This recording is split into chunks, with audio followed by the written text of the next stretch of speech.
missing for 7 months, and now a cruel twist as a family searches for her. Tight fit. When you buy a seat for a human, you should be expected to get a seat for a human. The viral video that mocks WestJet's new seating arrangement. And they wrote the book on The Boss. They're learning about us as much as we're learning about them. How it began with the family's fascination with nature. CTV Calgary, local breaking news with Ian White. Good afternoon. A Calgary woman has been searching for her missing sister for 7 months now. So far, the search has been fruitless, but it has made her the target of heartless scammers. Jacqueline Wilson is on this story. So, Jackie, what's the latest on this? Yes, Ian. So 31-year-old Deanna Erickson was last seen on June 6th, getting off a bus around this area, around a bus stop on Walden Gate around 11 p.m. So police are looking for anyone with information about that. She was last seen wearing beige pants, a white long-sleeve shirt, and purple windbreaker, as you can see in that photo. Now, unfortunately, that image was likely twisted using artificial intelligence and used as part of a ransom note to her sister Shelby via Facebook Messenger last month. Now, the person demanded $10,000 via Bitcoin and showed a fake picture of Deanna tied up in the back of a van. Police confirmed to Shelby it wasn't real, but the ordeal was certainly emotionally devastating. Along with a police investigation, Shelby is doing what she can to move the missing person case forward. She's actually made a GoFundMe to raise money for a reward and also to continue search efforts on her own. She just, wants her sister back, and she thinks someone has information that they haven't shared. I honestly feel that Deanna asked for a ride that night. Normally, if I was in town, Deanna would call me for a ride. Any time of the night, she would call me. And I feel that maybe she knew I was out of town, and I think that's why she asked for a ride that night from somebody. Of course, Ian, so the family is, of course, hoping that someone recognizes Deanna from those photos. If they have any information, perhaps we're on the bus route with her, 167, then please reach out to police with that information, or if they'd like to remain anonymous, they can visit Crime Stoppers. Ian? Okay, thank you, Jackie. Calgary police have charged a woman after a pylon was tossed off a downtown high-rise onto a sidewalk below. Police say they got several complaints about this video posted online showing someone throwing a pylon over a balcony in the 1100 block of 3rd Street Southeast. Investigators say the 13-pound pylon was tossed from the 14th floor on Saturday. A 28-year-old woman is charged with mischief causing danger to life. Police say this was an incredibly dangerous act, and it's lucky no one was seriously hurt or even killed. Police are searching for suspects following a stabbing downtown this morning. It happened just after 8 in the 400 block of 6th Avenue Southwest. Police say a man was taken to hospital in stable condition. Investigators are still piecing together what led up to the stabbing. WestJet is defending its controversial cabin redesign following a viral video showing a couple squished into their seats. Stephanie Thomas joins us with more details. And Stephanie, this is the latest complaint about legroom on WestJet flights. Ian, the carrier dealt with complaints about its seating changes just last month. Now an Edmonton area family are calling on the airline to do better. Now, this video was taken on December 27th and has racked up more than 1 million views on TikTok. It shows Amanda Schmidt's parents with their knees tucked under the seat backs of the seats in front of them on a flight from Edmonton to Toronto. Now, the Calgary-based airline says 21 of its fleet have been reconfigured in an effort to get more passengers on board and to offer a range of ticket prices. Those aircraft have less legroom, an extra row of seats, and charge more for those that recline. Schmidt says her father is over 6 feet tall, but she and her mother also struggled with the lack of legroom. And you can hear us joking and laughing in the video because it felt like a joke. Like, this was, when you buy a seat for a human, you should be expected to get a seat for a human. And we did not get that. In a statement, WestJet says it's closely monitoring guest and employee feedback to assess performance, comfort, and suitability. And it also says the cabin redesign follows Transport Canada's safety standards. Ian? It certainly has people talking. Thank you, Stephanie. The Alberta government has set up a website focused on its proposed new pipeline to the BC coast. The web page shows the status of the most recent efforts.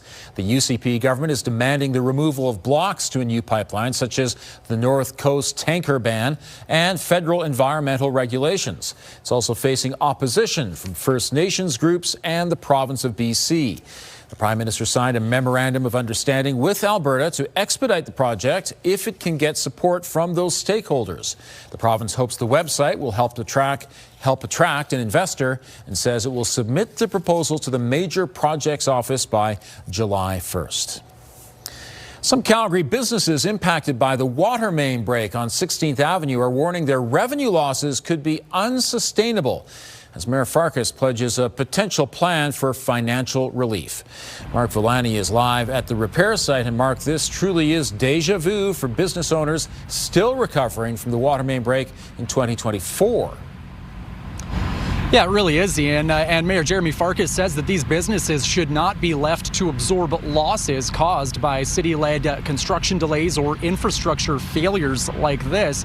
It's why he's now advising City Council to examine how future capital projects are planned, which would include the possibility of setting aside money in future capital budgets, specifically to help businesses. Now, Farkas has yet to clarify if that means money could be provided to businesses for repairs due to this water main break itself, which could see off and on water restrictions and construction continue for the next 2 years. That's extremely concerning for business owners like Saoud Abbasi, who says he's lost out on an anticipated $7,000 in sales when he was forced to close on New Year's Eve due to that boil water advisory. Other businesses that rely heavily on water, like Canine Cuts, are also demanding answers over why this pipe failed a second time. And the owner of this local cannabis shop says he's already lost more than a third of his customers from construction delays just over the last 2 years. Like, without compensation, there's no way that I can stay open. There's no way that I can pay rent, employees, utilities, that they don't stop. Yeah, I think it's only fair that the city compensates. This is their problem that was overlooked for years, and it should have been dealt with, and it wasn't. Now, City Council is receiving a report tonight from an independent panel examining exactly what went wrong with the 2024 water main break and how government oversight should change. Now, that report is set to be made public tomorrow. Meanwhile, the city's water use is still very high, about 30 million liters over the target range. That's prompting Mayor Farkas to again call on Calgarians to reduce their water usage, doing things like limiting showers to 3 minutes and making sure you only use dishwashers or laundry machines when they're full. Ian. Mark, thanks very much. Danielle joins us now. It is above freezing already, right? Yeah, then it's up for now. Yeah. For now. That's the key thing. Yeah, so we're going to have some fluctuations in temperature over these next few days because we're going to get the Chinook winds kick in, and then they'll die down, and then they'll kick in again.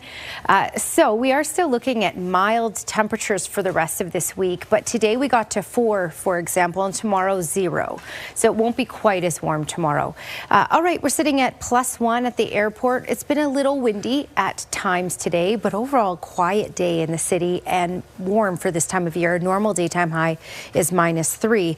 All right, your 24-hour forecast is brought to you by Fifth Avenue Volkswagen, family owned, community driven. Discover more at Fifth Avenue Volkswagen.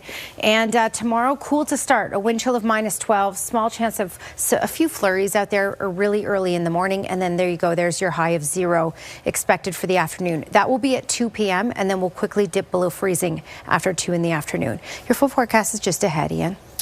Thanks, Danielle. Many people are making fitness goals as we begin another year. Still ahead, the program to encourage more women to go the distance later this year. And more evidence Canadians need to exercise. We'll tell you about our grade from Participaction. Also, if you have a news tip, text us at 10400.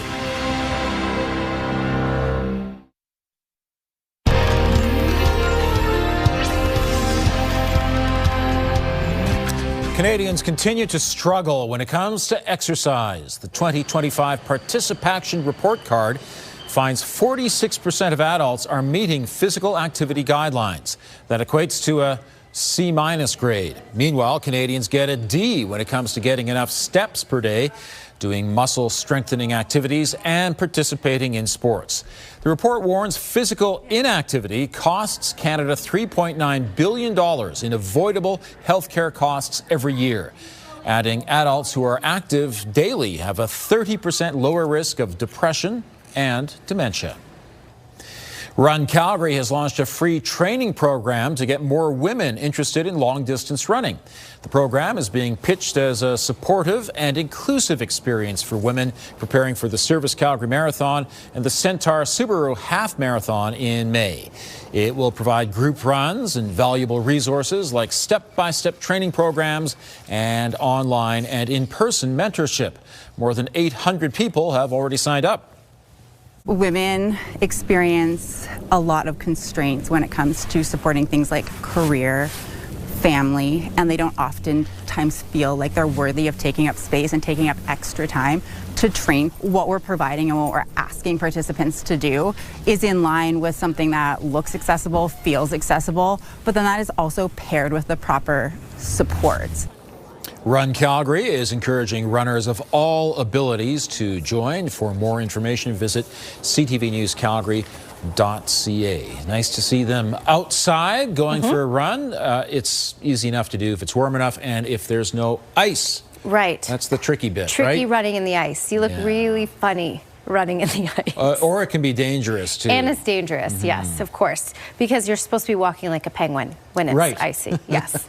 So do that if you still run into some ice patches, although they're fewer and further between at this point because we got up to 4, but all the melting that happened today will freeze once again out there on the sidewalks and the roads, so there will be ice patches out there for tomorrow morning and a wind chill of around -12 at 8 a.m. So cool and icy in some spots tomorrow morning and then mild in the afternoons for the rest of this week, especially by the weekend. Wait till you see that forecast. All right, 1 degree is the temperature in the city. Again, we did get up to 4 in the city today. -3 is what's normal, so well above normal today. 2 in Lethbridge, 1 in Milk River, -1 in Pincher Creek. So mild temperatures overall in southern Alberta. This did come with some decent wind gusts, especially south of the city. So just in those 40s for Calgary and Medicine Hat, but closer to 70 in Lethbridge and over 90 in Pincher Creek, which is why there's no surprise that there's a wind warning in place for Pincher Creek, Fort Macleod, up to Nanton and over to Crozes Pass.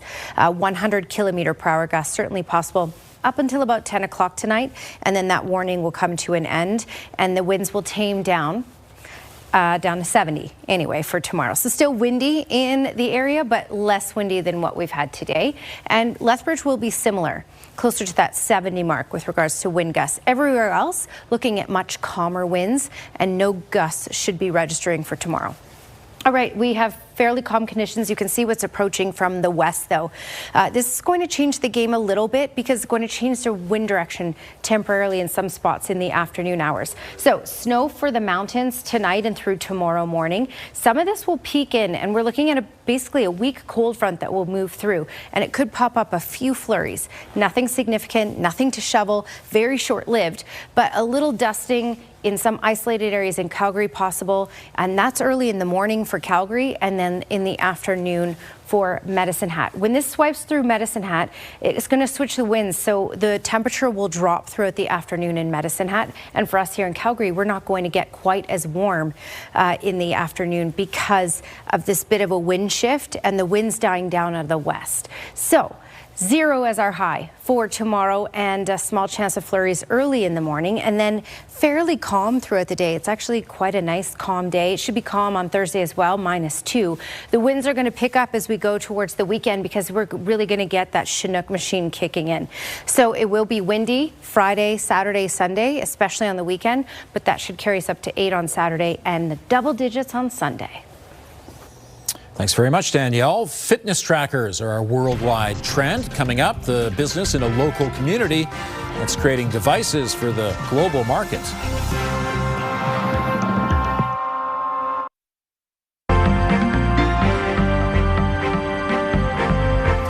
record highs in both Toronto and New York. Joining me is Robert Geary, investment advisor with the Popwich-Carmally Advisory Group. So first of all, how did the markets do today? Well, second day in a row, Ian, here we had TSX hit an all-time high. That was on the back of gold and materials heading higher. And the Dow also hitting a all-time high again today. And that was on the back of technology. NVIDIA was up a 1.5% here today on the back of unveiling new chips. So that's what pushed both markets second day in a row records. And copper is moving up as well, thanks to the turmoil in Venezuela. Yeah, I mean, we've been watching silver and gold get pushed to, new record highs as well. So that's on the back of that. But we have this, obviously, unrest in Venezuela that's pushing, other countries and alike, and including the U.S., to look at how they, went into Venezuela to secure potential energy on that side. So I think the rest of the world's looking at the short supply of copper and saying, hey, this might happen with copper as well. We're in short supply. They've had issues with a couple refineries around the world here that's cut the supply, and speculators are trying to build that inventory into the U.S. So that's pushed it to 13,000 per metric ton. There's tons of things that use this, including EVs, AI, all wiring. So that's why the input cost could go higher to a lot of these items as well. And a lot of people may be familiar with the Jollibee fast food chain. They're looking to go public. Yeah, this is an interesting one. So they're public in their home country, the Philippines, currently, but with their expansion plans and strategy, they want to list on the U.S. on the public exchange. And so they're doing that for more transparency, again, to the U.S. dollar, and then to gain access to a new market, to go to the market to actually access cash to fund their expansion. So expect to see a lot more Jollibees with this expansion plan that is not expected to go public until 2027. All right. Thanks very much. Yeah, appreciate it. New data from Statistics Canada shows spending by international tourists in Canada was up in the third quarter. It says tourism spending rose 0.7%, with more international visitors spending more money across most tourism sectors. But spending by Canadian tourists within our own country slowed, up only 0.5%, a drop from the huge boost it saw last quarter. The number of non-residents traveling into Canada increased in October, but decreased in November. Garmin Canada continues to make an impact in the tech sector while growing in Cochrane.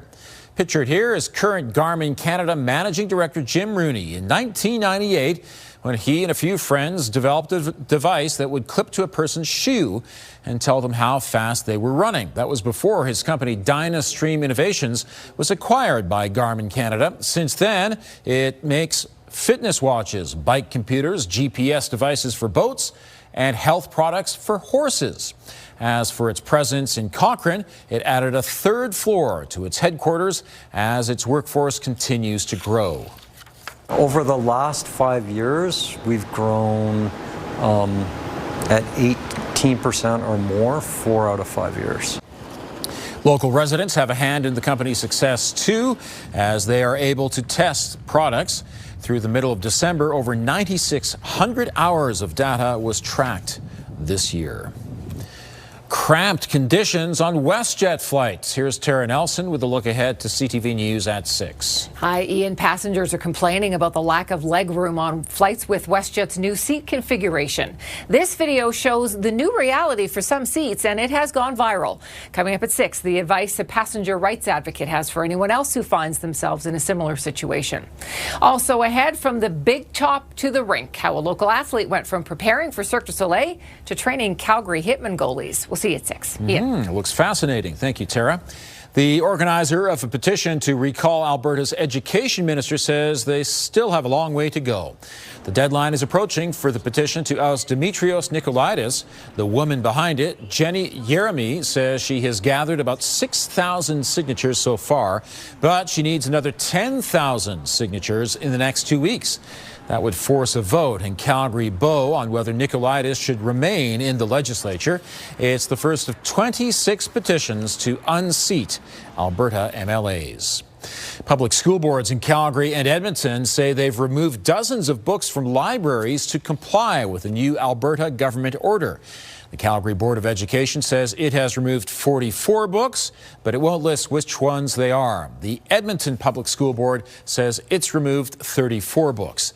The provincial policy, announced last fall, requires school boards to remove books with explicit images or illustrations of sexual content. We're above freezing yet again, and there's even warmer weather later this week. Right now in Calgary, mostly clear and +1. Danielle has the details just ahead.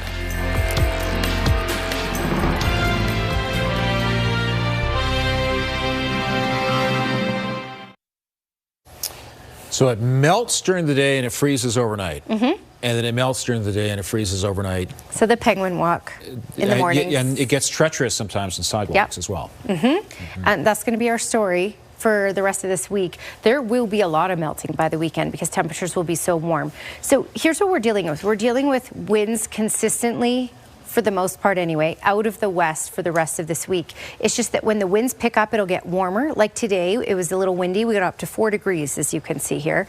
We're now sitting at 1.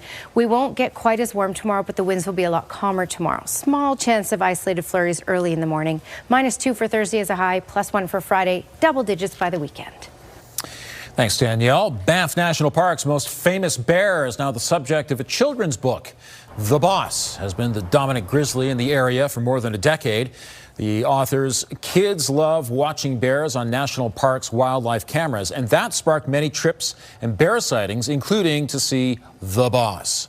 That inspired the American author who worked with an Edmonton publisher and a distributor from Dead Man's Flats.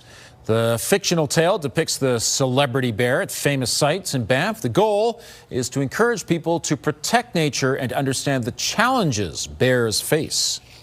They're learning about us as much as we're learning about them, and they're playing catch up. We come up with the new things, first were trains, now we have self-driving vehicles. It's not about being aggressive or dominant. It's about being, moving with confidence, being bear aware, and, respecting each other's boundaries. And The Little Grizzly Who Walked Like a Boss is on shelves in Owl's Nest Bookstore in Calgary, Cafe Books in Canmore, and the White Museum in Banff. Thanks very much for joining us. Now here's the early edition of the CTV National News.